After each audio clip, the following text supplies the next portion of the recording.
Olá, minha gente, estamos chegando a mais um Futebolês. A gente está nesse período de recesso, mas claro, deixamos conteúdos bacanas, trouxemos aqui grandes personalidades do futebol cearense. Hoje a gente tem a alegria, a satisfação de contar com um dos caras dos grandes personagens da história recente do Ferroviário, um dos caras que tem uma relevância muito grande nessa reconstrução da identidade do Ferroviário, do orgulho coral também. Caio Costa, boa tarde para você, tudo bem? Muito boa tarde, José, tudo ótimo.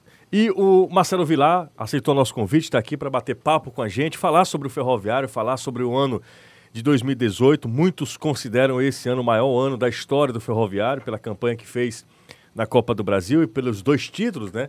Marcelo Vilar conduzindo o Ferroviário ao título da Série D e depois o título da Fares Lopes, porque, convenhamos, também é um feito, afinal de contas, recoloca o Ferroviário na Copa do Brasil do ano que vem. Marcelo Vilar, é uma satisfação recebê-lo aqui no Futebolês, aqui na Band News FM. Muito obrigado por ter aceito o nosso convite. Certamente teremos um bate-papo muito agradável. Tudo bem, Marcelo? Tudo bem, o prazer é meu de estar aqui com vocês, né? Agradeço pelo convite e participar desse bate-papo com vocês aqui. Ô, Marcelo, a gente estava conversando, Caio, eu, todos aqui da equipe, da sua importância, da sua relevância na história recente do Ferroviário.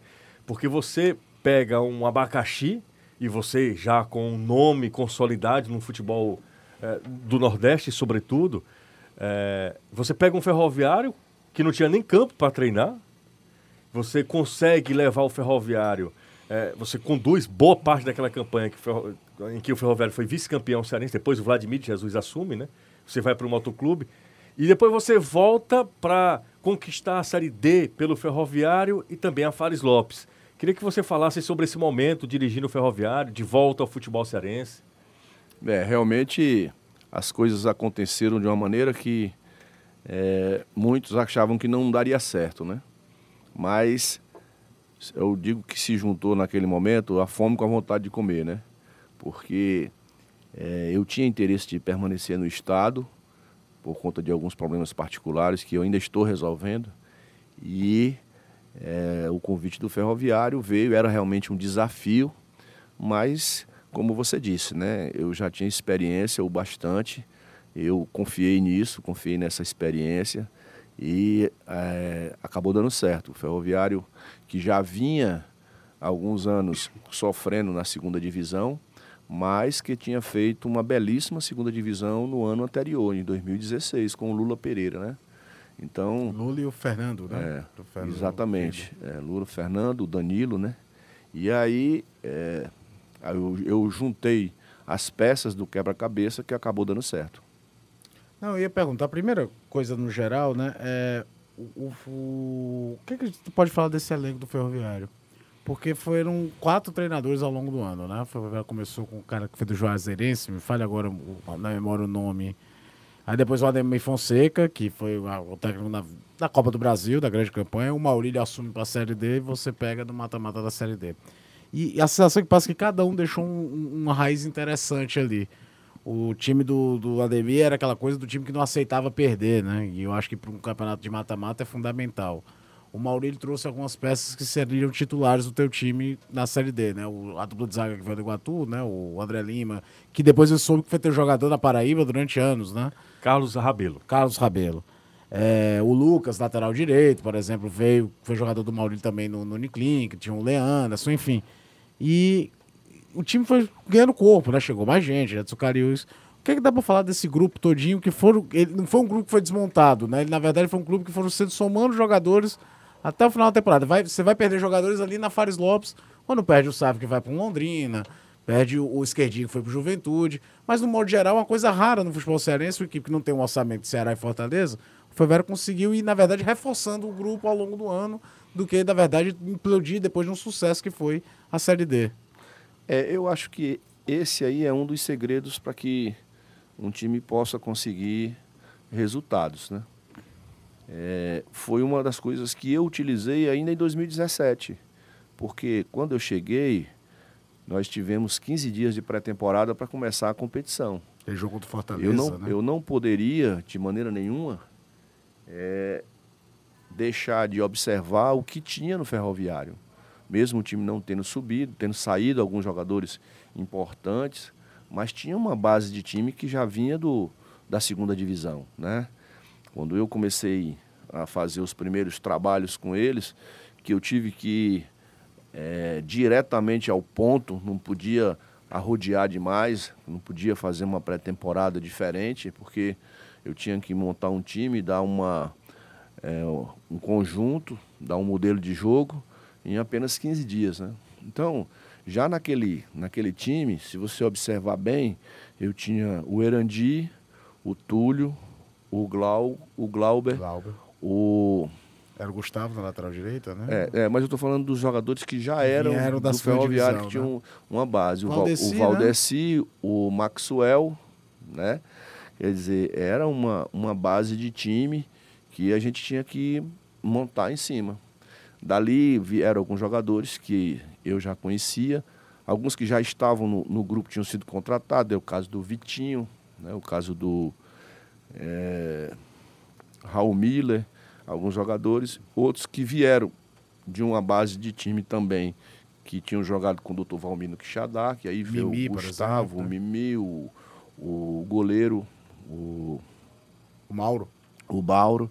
Então, ali começou a se montar uma base de time que foi andando. Você vê que essa base mesmo aí, Erandi, Túlio, Valdeci, eles até hoje estão no grupo do Ferroviário, né? E no começo do ano, desse ano agora, a diretoria do Ferroviário me procurou e a gente conversou. Só que eu havia tentado alertá-los da necessidade que havia do Ferroviário se profissionalizar mais, né? Principalmente no que se refere à estrutura. E naquele momento eles acharam por bem que não era bem assim e a gente acabou não entrando num acordo e eles trouxeram o Rabelo. Mas já ali, o Ferroviário, quando eles me procuraram, eles já tinham 17 jogadores contratados, né? Pro que dava pra fazer no Ferroviário, o planejamento da diretoria do Ferroviário está sendo muito bem feito. Tá. E aí eles já tinham contratado o Janeudo, aquela galera toda. O Rabelo trouxe alguns outros jogadores. Eu temia, ali naquele começo de ano, que o Ferroviário não conseguisse os seus objetivos. Se não se profissionalizasse e visse... Porque quando se fala disso, às vezes se fala de jogador caro. Não é jogador caro. É jogador de qualidade.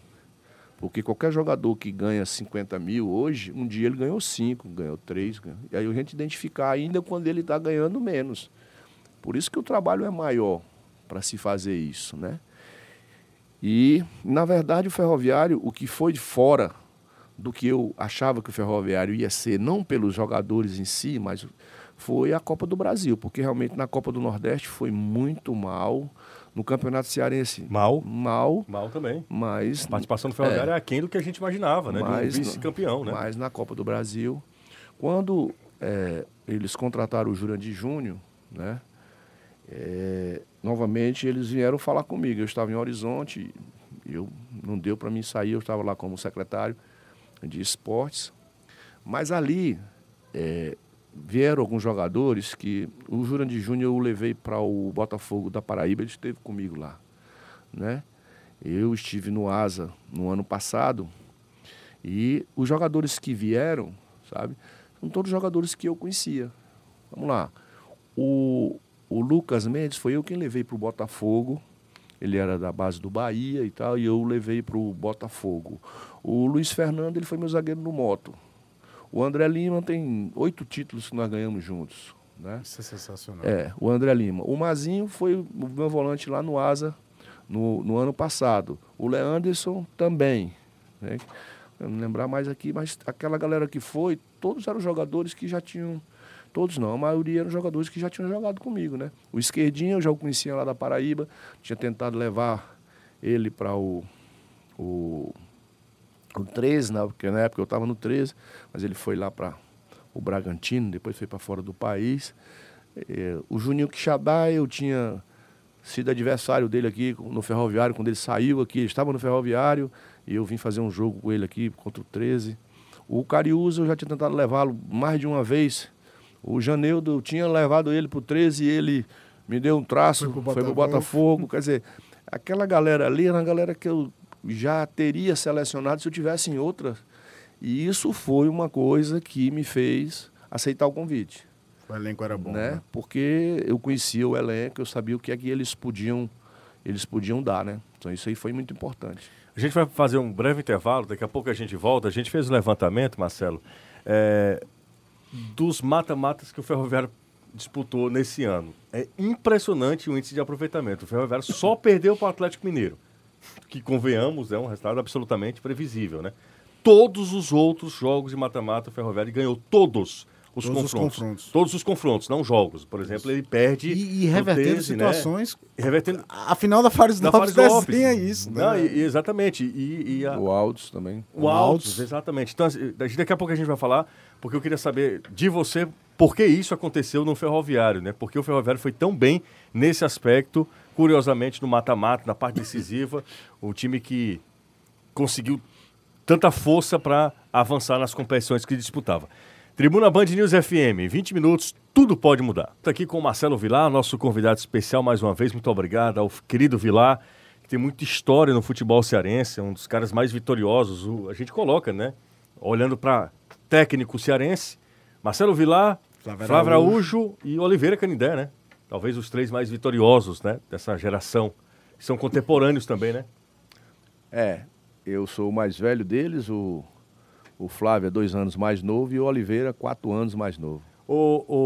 Marcelo, eu queria que você falasse, deixando um pouquinho o Ferroviário, daqui a pouco a gente retoma o assunto, como é que você enxerga o futebol hoje? De concepção mesmo, de variação tática, de qualidade técnica, o que você pode falar com toda a sua experiência, toda a sua vivência no futebol brasileiro, principalmente, né, sobretudo no futebol nordestino?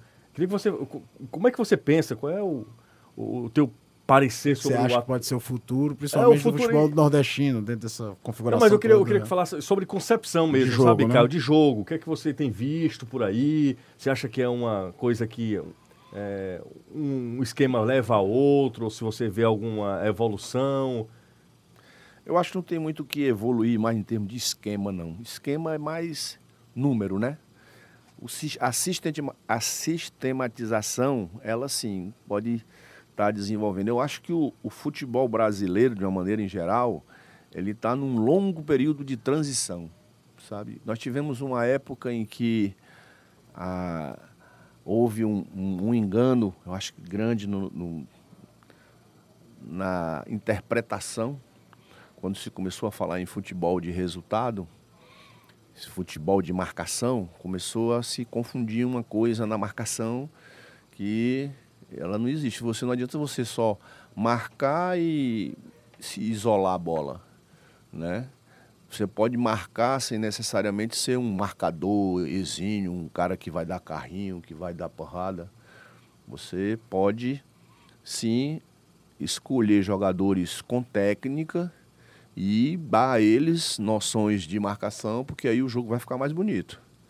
Porque o jogo hoje, ele está muito diferente do que ele era. Alguns mais saudosistas, eles ainda imaginam o futebol como foi em 70, em 82, e não é mais. Eu, às vezes, dou um exemplo do seguinte, tinha alguns jogadores que se notabilizavam por fazerem lançamentos para os laterais. Os laterais apareciam só nas beiradas do campo e esse jogador ia para um lado do campo e fazia o lançamento girando a bola para o outro lado, que era uma coisa bonita. Hoje, por exemplo, quando ele procura isso, o lateral está marcado. Porque hoje os atacantes, eles têm como função marcar os laterais. Então esse tipo de jogada ela já não aparece da mesma forma. Por si só, isso já faz uma mudança no jogo. Você tem que jogar de outra forma, você não pode ficar achando que isso aí vai dar certo toda hora. Os sistemas de marcação, eles melhoraram muito. O condicionamento físico também. Então, hoje em dia, com os times bem treinados, jogando numa faixa de 20 a 35 metros de distância entre a sua linha de ataque, né? O campo encurtado, realmente é necessário que se tenha uma coisa diferente para poder romper. Já visto, de repente, o Ceará vai lá contra o Flamengo, faz isso, joga ali na quarta linha, fechadinho, e vence lá dentro. E E desse jeito vai, velho. Então, a transição para se chegar a algo maior, ela ainda está acontecendo. Aquele camisa 5 antigo que só desmarca tá acabando, né? Eu pego como exemplo teu time mesmo. Por padrão Série D, a gente sempre esse Série D gramado ruim, jogo pesado, times com marcação forte, balão, correria. O Ferroviário era um time que jogava com a bola no chão. Tu tem no meio campo o Leandro, que é o mais velho deles, é o mais volante, mas é um cara que do começo de carreira no Grêmio, também no Ceará, quando veio pro Ceará lá em 2006, sempre foi o segundo volante, cara que saía.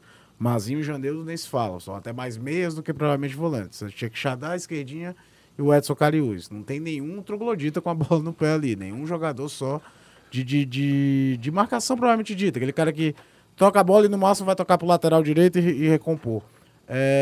Foi um dos diferenciais do Ferroviário para um campeonato. E pergunto, completando isso, uma coisa que a gente levantou aqui, né, José? Foi por isso também que você trouxe o jogo pro Castelão?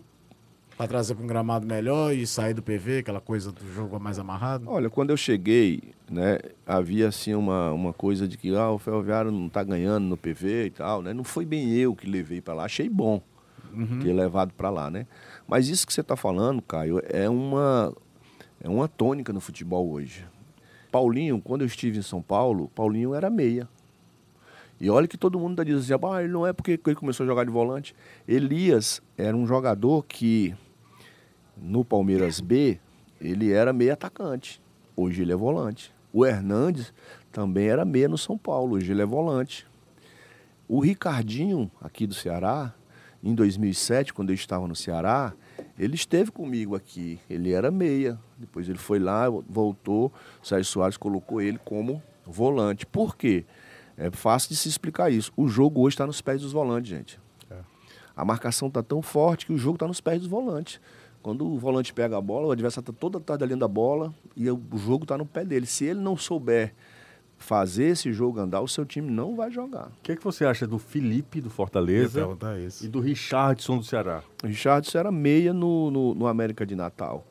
Então hoje ele é volante por conta disso. O Felipe também, o Mastrilo me falava isso já há um tempo, que ele lá no Maranguape ele era meia. Ele disse, rapaz, vem jogar de volante que vai ser melhor para ti e tal. Então é isso aí, é a tônica, é você ter jogadores com qualidade, incutir na cabeça deles que eles têm que marcar e eles vêm. Estão tentando fazer isso com o Ganso, né? O Ganso, infelizmente, o Ganso ele não tem as qualidades físicas para fazer isso. Mas a ideia é essa, você ter de trás, vindo pegar a bola aqui atrás para jogar, jogadores que tenham qualidade, né? Era o que se fazia na Europa nos anos 80, lá atrás, de transformar o meia central, que já estava ficando mais velho, de jogar de líbero. De líbero, né? Porque ele jogava na sobra e quando o time saía com a bola, ele vinha com o campo livre para armar. O Matheus jogou até os 40 anos na Alemanha, muito por conta disso, de questão. E isso acabou aquela história que antigamente, quando o primeiro volante estava suspenso, era sempre o zagueiro central, né? O Ayrton jogava de volante no Ceará. O Ayrton tanque, às vezes. Inventavam isso do Ayrton. Nós perdemos muito tempo com isso, né? E aí, por outro lado, porque toda a ação do jogo ofensiva, ela repercute numa ação defensiva do adversário, né? Por isso, aí o que eu digo? Se você tem um volante, na minha época que eu jogava, o Zé Eduardo aqui, era um cara que eu ficava observando muitas colocações dele, e ele dizia assim, deixa o chinesinho ver que ele vai perder a bola. Ele sabia que o chinesinho marcava bem, mas ele não tinha qualidade, ele ia acabar errando. Aí se de repente, agora quem está com a bola lá é o Zé Eduardo, o volante, o volante é ele. Aí o seu meia tem que ser um cara que tem que marcar também, porque se ele não marcar, vai desequilibrar o seu sistema defensivo.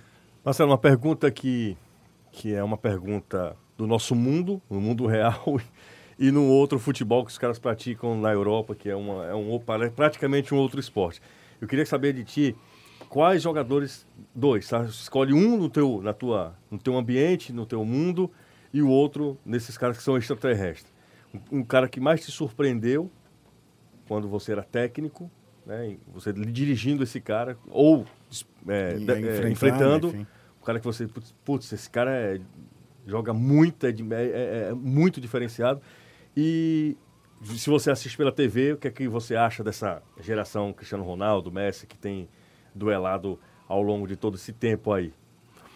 Olha, rapaz, eu digo mais assim, surpreende? Eu digo assim, que o jogador que ele é fora de série, né? a gente identifica ele logo muito cedo mesmo.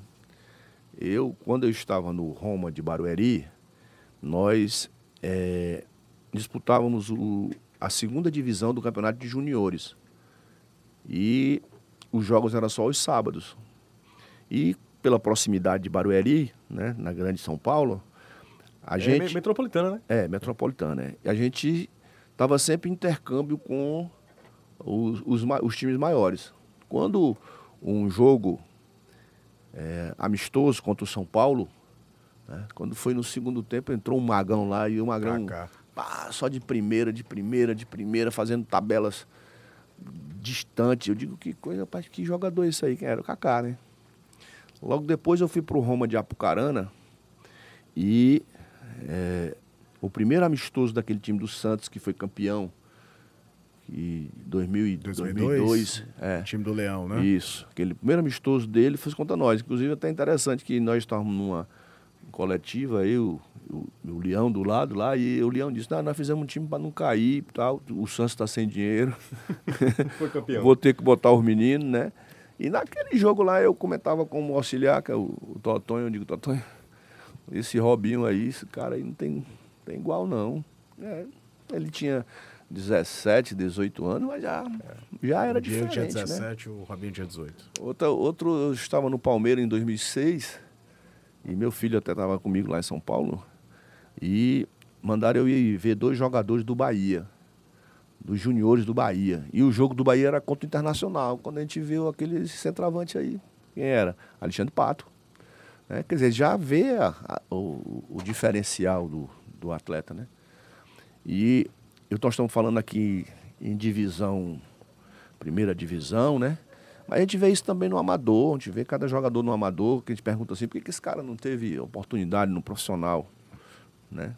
Eu vi jogadores assim, fantásticos na minha época, que nunca chegaram a ser profissionais, mas que com certeza teriam condições de ser profissional.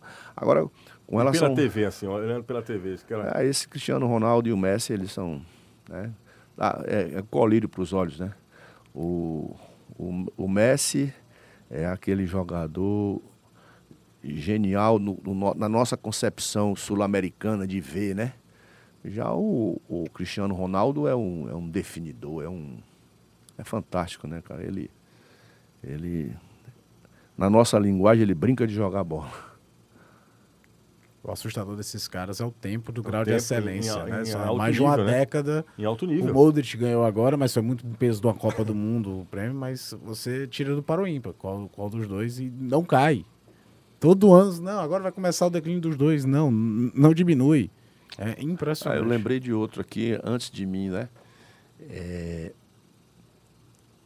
Eu ainda era jogador, eu não fui relacionado para o jogo. O Ceará jogou contra o Vasco aqui. Lula Pereira era o zagueiro do Ceará. E um baixinho lá, estava no time do Vasco. Quando a gente viu esse rapaz jogar, ainda não foi. Foi o que foi o Romário. Basta você ver. Eu acho assim, sabe, que hoje, um dos grandes problemas nossos no futebol brasileiro, por isso eu disse que nós estamos num período longo de transição, eu acho que na base, a nova escola de treinadores, de tudo, eles estão se preocupando muito com o lado tático, esquecendo muito da técnica. Eu vejo alguns jogos de juniores hoje e eu vejo assim muitos jogadores bem taticamente, bem colocados em campo e tal, cumprindo função, mas tecnicamente muito fracos. Eu vi até o Dazer Marques, que era repórter do UOL e agora está trabalhando como olheiro do Liverpool. Como o Iniesta parou de jogar pela seleção, pelo Barcelona, né? Tá jogando no Japão. Ele comentou uma coisa que é muito interessante, né? Um cara que acompanhou o base há muito tempo, tanto é que foi contratado agora pelo Liverpool. O Iniesta seria barrado em boa parte das categorias de base do Brasil. Porque ele não é o cara do lançamento longo, não é o cara do chute de fora da área, não é um grande finalizador, mas ele faz tudo isso nota 8, 9. E franzino. Pequeno, né? Só que caiu num clube que tem uma forma de jogar desde o menino sai do fraudário já de azulgrenar e já tem um jeito de jogar. Porque talvez em outro clube o Iniesta não tivesse tido a carreira absurda que teve, um dos maiores jogadores da geração dele. É isso aí, a gente está conversando aqui com Marcelo Vilar, querido Marcelo Vilar. Como é que é trabalhar com o filho? Tranquilo. É tranquilo? Você é muito tranquilo. Na pré-eleção, quando você dá spawn, é desse jeito também? Não altera a voz? Não, a gente tem que ser de acordo com o momento. Ah, né? tá bom, Não pode então. ser assim Quando o também, Léo né? fez aquela bobagem contra o Cordino, que quase é expulso. Você falou Nossa. o quê? Ele pega com a mão? Que ele pega com a Com a mão. mão, né? O árbitro, se fosse mais rigoroso, seria expulsado do Léo, né? Ainda bem que não. Hoje dá pra dar risada. Querido Marcelo Vilar está conversando com a gente aqui no É porque Futebolês. no momento como aquele ali, né, você não tem que ficar atudiado com o que já aconteceu. Você tem que pensar no que você tem que fazer. Se acontecesse uma coisa ali, eu tinha que estar pensando no que é que eu ia fazer, né?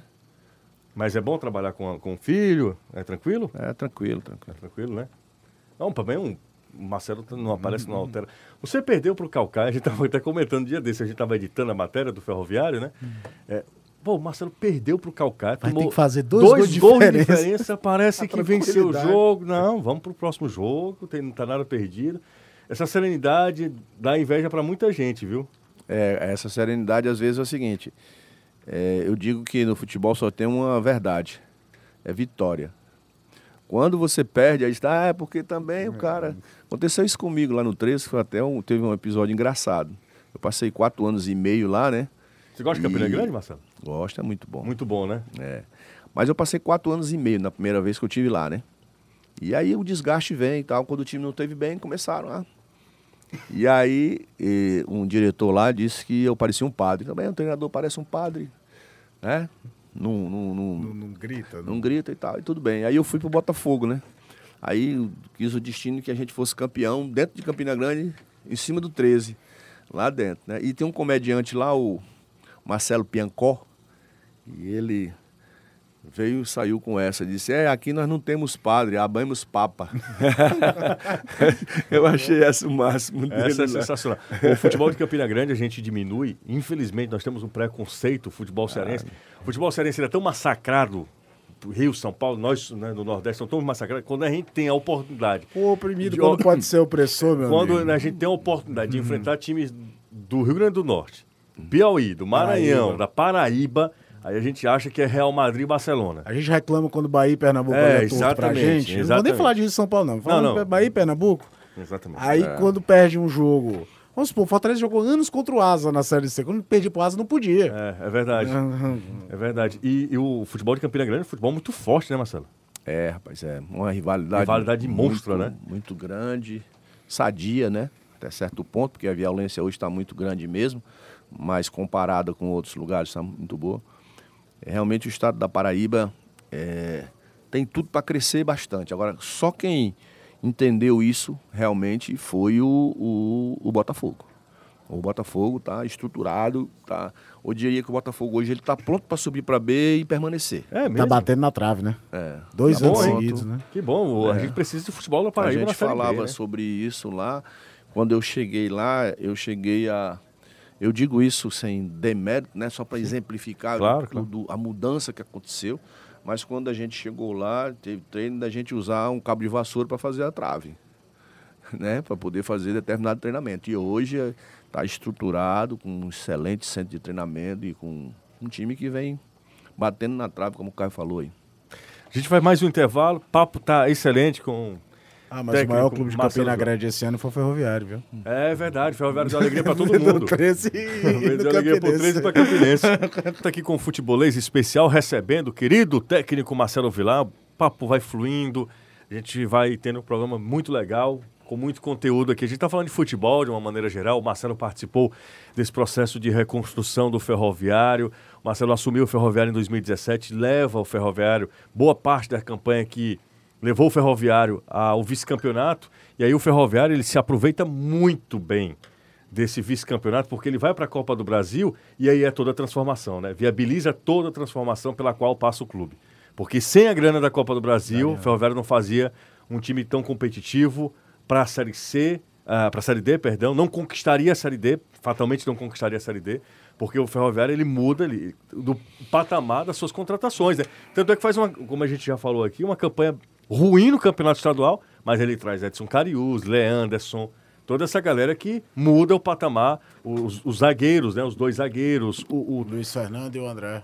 o goleiro, né? Acaba sendo Gleibson, foi o goleiro do Gleibson, Iguatu. que era do Iguatu, né? O time do Ferroviário muda e chega ao título. Ô, Marcelo, você que tem uma larga história no futebol cearense, enquanto jogador, agora como técnico, o Ferroviário, o crescimento do Ferroviário faz bem para todo mundo, né? E não é só uma frase populista, né? De fato, para o futebol cearense, é muito importante o crescimento do Ferrão, né? Eu frisei isso quando da comemoração do título, somente o título da Série D, porque eu sou daqui, né? Eu convivi aqui com o Ferroviário em momentos bem melhores do que o que estava passando, né? Conheci muitos torcedores do Ferroviário. Então, era muito importante para mim, aliás, foi muito importante para mim, naquela comemoração, ver ali muita gente chegando e dizendo, rapaz, muito obrigado, muito obrigado. Meu pai, quer dizer, o Ferroviário tinha uma torcida tão grande, vi que muita gente já se foi, que os filhos ali dizendo, meu pai hoje estava feliz, porque sempre foi um cara que torceu o Ferroviário, aquilo me emocionou bastante, né? Você se emocionou muito ao final do jogo, né? Não, foi muito emocionante, porque, como eu te disse, era um trabalho feito no lugar onde eu moro, no meu habitat, e isso era muito importante para mim naquele momento também. Eu estava precisando de um título como aquele também, então tudo isso fez com que realmente fosse muito emocionante. É porque o ano de 2017, depois que você saiu do Ferroviário, não foi tão bom, né, Marcelo? Nem não no foi. moto, nem no asa, a coisa não conseguiu fluir, né? Não conseguiu fluir, né? E mostra que o futebol é assim, né? Tem hora que você ganha e tem hora que você não ganha. O que é que o futebol te mais ensina, Marcelo? Eu sei que deve ser uma força muito grande, né? De colocar em segundo plano as questões familiares. Você se dedica muito, é uma entrega muito grande ao trabalho. Eu sinceramente, talvez para o trabalho militar, que você tem que ir para outra zona, você sai da sua cidade. E, claro, a vocação, quando você vai ser padre, alguma coisa do tipo, né? Porque eu não vejo, sinceramente falando, eu não vejo outra profissão, outra profissão que dedique tanto, se você se dedique tanto àquilo, porque você sai, você não tem local definido, você não sabe se vai daqui a 3 meses estar empregado de novo, daqui a 3 meses nada. Daqui a 3 rodadas, você não sabe se vai estar empregado de novo, você muda de cidade constantemente, vai para uma outra cidade que... Enfim, o que é que o futebol mais te ensina? O futebol me ensinou muita coisa mesmo, sabe? Realmente era um sonho que eu tinha a realizar, né? Eu tive uma carreira como jogador, de certa forma, frustrada por contusões e outras coisas. E ali, naquele momento, eu digo, rapaz, eu vou ser treinador. Quando eu coloquei isso na minha cabeça, acho que a lei da atração me trouxe para o futebol. No momento em que você teve diversas situações para sair. Né? Eu tive diversas situações para sair do futebol, mas sempre voltei. E aí eu entrei nessa assim, sem medir consequências, né? E realmente o preço é caro, é pesado, né? Eu não vi meus filhos crescerem praticamente, né? A família. Quando eu sou muito amigo de Lula Pereira. E Lula, quando... Ótima pessoa, né? Quando eu estava subindo para o profissional do Ceará, ele já era o zagueiro titular do Ceará e a gente ficou amigo, a gente concentrava juntos e tal, conversava muito. E um dia ele me disse, rapaz, a carreira de treinador é muito solitária. E é verdade. É solitária porque você está num lugar sozinho, sem a companhia da família, sabendo que a família fica sofrendo quando os resultados não vêm, né? A instabilidade, a insegurança, tudo isso realmente é o lado ruim. Mas, por outro lado, quem gosta de fazer, né? O grande prêmio disso tudo é a realização profissional.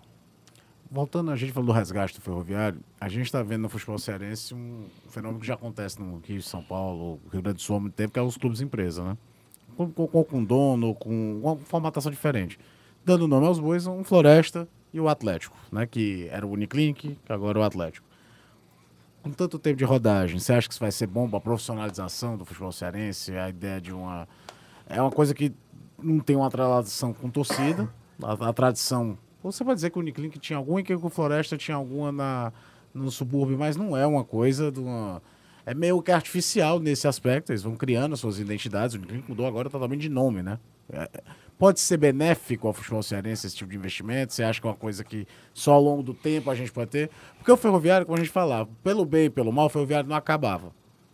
Jogou segunda divisão, era uma situação complicada, mas o time do Ferroviário estava lá, aqueles 1.200 abnegados que todo final de semana estavam lá indo ao PV, sofrendo, xingando todo mundo, mas estavam indo ao estádio. O Ferroviário nunca deixou de ter time na base. Existe, é sólido. Com todos os problemas, é um clube com quase 80 anos de história. Você acha que vai ser um caminho de muita coisa? Porque a gente falava que os campeonatos são cada vez mais curtos, né, Marcelo? O Campeonato Cearense do ano que vem vai ter time que o ano acaba na última semana de janeiro. E provavelmente sem aporte financeiro, coisa que esses dois clubes e empresas que eu estou falando aqui possuem. Isso vai ser benéfico de alguma forma ou não? Vai mexer com a geografia do futebol cearense, enfim? Olha, essa coisa da transformação agora vai para fora do campo também, né? A verdade é que esses clubes que não são empresa estão passando por muitas dificuldades, né? E a vinda desses clubes para os atletas, para as comissões técnicas, para os profissionais de futebol, é muito bem-vinda, muito bem-vinda. Clubes como o Ferroviário, em que a política interna é muito acirrada, né? Muitas vezes faz com que os times... E alguns estão se acabando por conta disso, né? E quando o time é de empresário, a tendência é que esse lado aí não sofra solução de continuidade. A gente não sabe até quando eles vão seguir por outro problema, que é o problema do calendário. Eu acho que a CBF, eu tenho dito isso por onde tenho passado, ela é madrasta e não mãe. Ela está sufocando, matando os campeonatos estaduais e vai acabar com eles. Porque a própria Série D, eu sempre bati essa tecla. O pessoal fala que a Série D é calendário, a Série D é satisfação. Porque são 6 jogos. O resto do campeonato é muito incerto. Eu vejo assim, sabe, que não tem como o Brasil, como um país continental, ter um campeonato aos moldes do que é o campeonato português, um campeonato espanhol e outros que são países muito menores do que o nosso. E também não vejo condição de se fazer um campeonato brasileiro com 100 times. É humanamente impossível. Eu vejo a saída como regionalizar os campeonatos brasileiros. Se nós aqui no Nordeste tivéssemos um campeonato brasileiro região Nordeste, em 5 anos... Uma espécie de conferência, assim? Exatamente como é no basquete norte-americano. Nós aqui no Nordeste e em todas as regiões nós temos tudo. Nós temos público, nós temos estádios, nós temos imprensa, nós temos televisão, nós temos aeroportos, hotéis, nós temos tudo. Por que não? Um campeonato brasileiro. Se aqui nós tivermos a Copa do Nordeste, como ela é feita hoje aqui pela Liga, se ela fosse o Campeonato Brasileiro Região Nordeste, em 5 anos os times brasileiros seriam outra coisa. Se nós pudéssemos ter um Campeonato Brasileiro regionalizado em suas primeira e segunda divisão, e o Brasil seria outro. Os campeonatos estaduais tinham que acabar com esse negócio de primeira e segunda divisão. Quem for para o Campeonato Brasileiro, certo? Vai disputar o brasileiro. Mas todos os outros times disputariam a segunda divisão para o estadual do outro ano.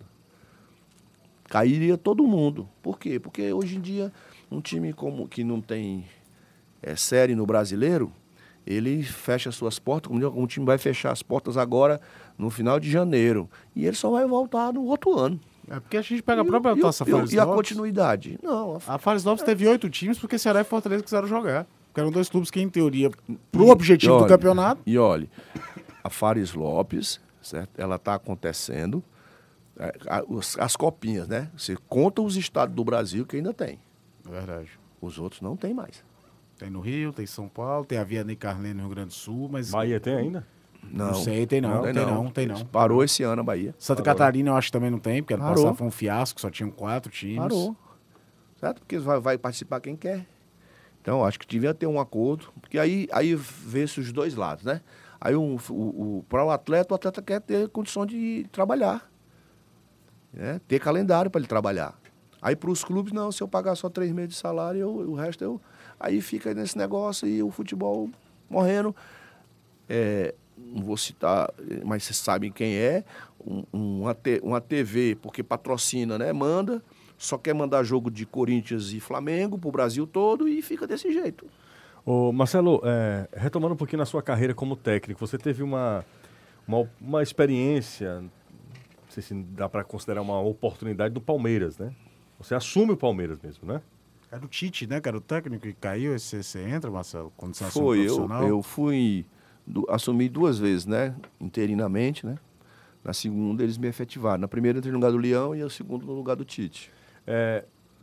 Te frustrou não ter agarrado essa oportunidade ou não ter tido mais respaldo para continuar o trabalho? Queria que você falasse sobre esse momento da sua carreira. Rapaz, foi muito importante para mim, sabe? Mas realmente foi uma grande oportunidade que eu deixei passar, né? Talvez eu não estivesse preparado para ela. Você tinha quantos anos na época? Foi 2006, 2007, né? Isso aí. 2006, 45 anos. Porque o Marcelo começa com 36 anos na carreira de técnico de futebol. Hoje, nós temos uma geração muito jovem, né?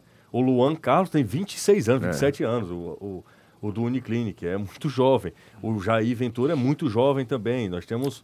O Zé Ricardo é jovem também, aquilo que a gente falava também, né? Que o Marcelo tá nessa há muito mais tempo, pode confirmar para mim que a tese que eu tenho. Os caras vão muito, os clubes não tem muito projeto. Eles vão no que dá certo na hora e seguem uma tendência.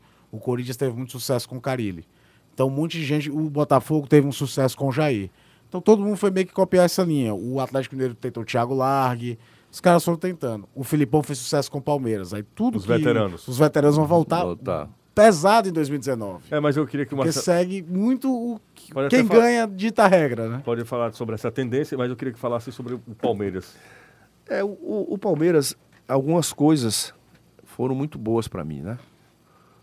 Eu tive uma noção de como é que é o futebol na primeira divisão, né? Infelizmente, o Palmeiras passava por momentos muito difíceis politicamente. Sempre, muito difíceis, muito difíceis.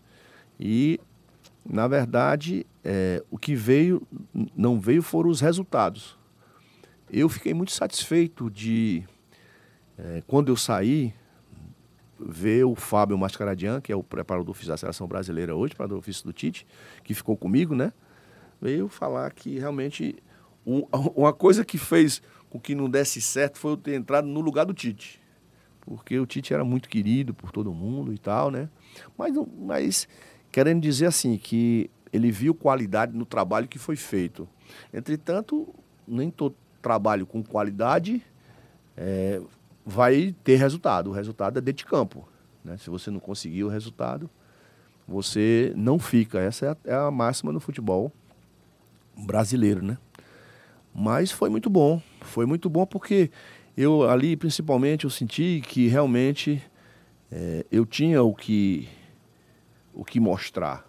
Eu tinha o que mostrar. Tanto que até hoje os atletas que passaram por mim, o Marcos, o Edmundo, o Juninho Paulista, né? Sempre que a gente se encontra, eles falam sobre isso, né? Então, eu não consegui decolar ali. Depois dali eu voltei para o Ceará, em 2007, fui para o Grêmio Barueri, né, que já era Grêmio Barueri, depois vim para o Ceará. Então, é o que Deus traçou e a gente está aí seguindo. Foi especial hoje, né, Caio? Porque quando legal. a gente que defende o futebol, claro, não é só o tático, existem muitas variáveis do futebol, a gente costuma dizer isso, mas a gente que gosta dos detalhes, das entrelinhas do futebol, conversar com um cara que sabe tanto é enriquecedor, né? E é uma coisa que a gente fala muito aqui, principalmente quando você pega uma escalação de um time qualquer, por que fulano é titular de tal time, né? Eu vou citar um exemplo nominal. É o Lígia, zagueiro do Fortaleza. Torcida do Fortaleza caiu. Aí uma vez eu virei, meu amigo, o Lígia tá no Fortaleza desde 2017. Ele foi treinado por Emerson Maria, por Marquinhos Santos, por Antônio Carlos Zago e por Rogério Ceni. Todos esses caras escalaram ele como titular, mas sou eu que estou aqui dentro do estúdio que entendo tudo de bola. Não é eles que dão treino, não. Pra mim, os zagueiros... Não, eu falei isso. Eu disse, rapaz, a gente não pode chegar a essa conclusão, essa presunção de saber mais do que o cara que lida diariamente com o jogador e que faz a melhor escolha. Não, de como achar que pode funcionar. Tanto é que eu voltei atrás da minha posição, falando aqui sobre esse assunto, que eu acho que Lígia, na Série B, foi muito mais zagueiro do que Adalberto, que parecia ser melhor tecnicamente do que o Lígia. Mas a gente até usei essa expressão que pode até parecer pejorativa. Adalberto é mais peladeiro.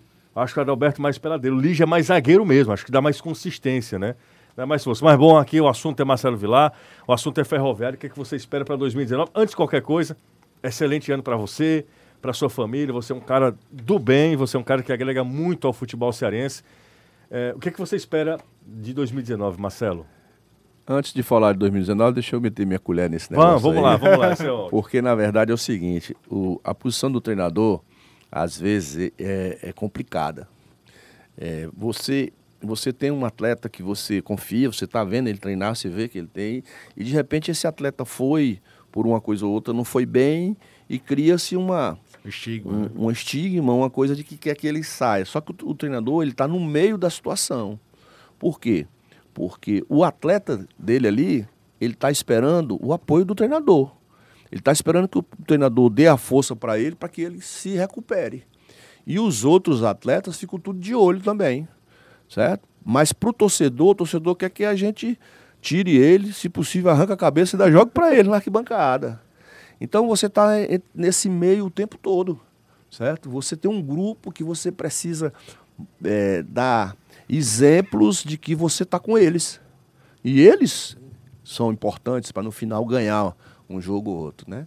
Então as decisões do treinador ficam muito difíceis. Muitas vezes o treinador diz assim, rapaz, eu vou tirar fulano de tal porque a torcida... E aí o resto do elenco diz, pô, treinador, porque a torcida fez isso, tirou. Aí o treinador começa a perder o comando do grupo por conta de atitudes como essa. Então precisa ter um feeling muito grande. Muito obrigado pela... Sobre 2019, queria saber os seus projetos. Muito obrigado. A gente espera que em 2019 o Ferroviário continue nessa sua escalada de sucesso, né? E pelo menos se mantenha na Copa do Brasil, se mantenha na Série C, para ir nesse processo continuado de desenvolvimento. Todo sucesso para você, Marcelo. Repito, você é um cara que agrega muito ao futebol cearense. Então, sucesso para você, saúde para sua família, que seja um ano de muita luz para todos vocês. Muito obrigado por ter aceito o nosso convite, bater papo aqui com a gente também. Não, eu fico muito satisfeito de conhecê-los, né?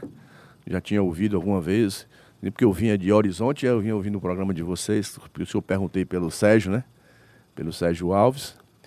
Realmente, para mim, eu estou reconhecendo a imprensa, porque, na verdade, eu saí daqui de Fortaleza no ano de 98. Não, 89. Em 89. Eu saí daqui para ser funcionário do Banco do Nordeste, fui morar em Sergipe, Lagarto. De lá eu fui para Itapipoca, passei 9 anos em Itapipoca, né? Depois eu passei alguns dias aqui, mas eu fui para São Paulo, Paraná e rodei. Quer dizer, eu estava mais esse tempo todo de fora. E quando chego, tenho a felicidade de ver vocês, da nova geração, na imprensa, trazendo um alento maior para o nosso futebol. Um abraço, obrigado, Marcelo, mais uma vez. Caio, tamo junto, hein? Tamo junto.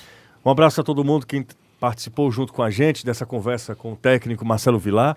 Foi uma satisfação do futebolês recebê-lo aqui nesse programa especial, final de ano. A gente faz sempre a retrospectiva, traz sempre conteúdo bacana. Muito obrigado a todos vocês. A Tribuna Band News FM tem a coordenação da Dina Sampaio, direção Isabela Martã. Até mais, minha gente. Tribuna Band News FM, 20 minutos, tudo pode mudar.